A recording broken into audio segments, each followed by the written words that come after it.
In the 1990s, you were an agent for Steve Young and Troy Aikman. Can you tell us how concussions might have affected their careers, and what was your response about the way they treated concussions in the league at that time?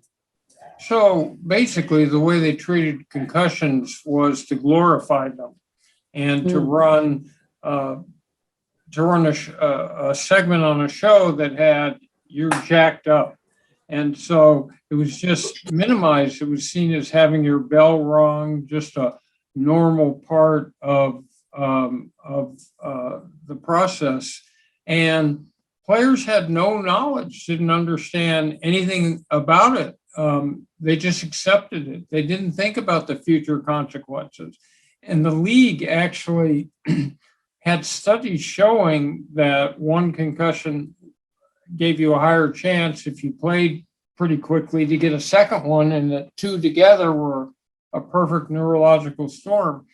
And the league misled players. They knew, but they didn't tell the players.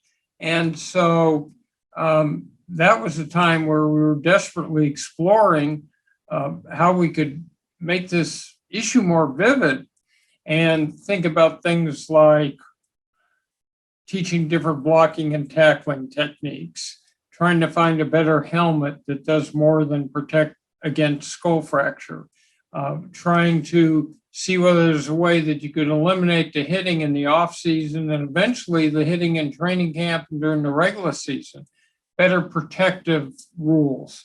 So we looked in all these different ways, and still there's never been anything that healed the concussion. The closest we have is hyperbaric oxygen and some neurofeedback.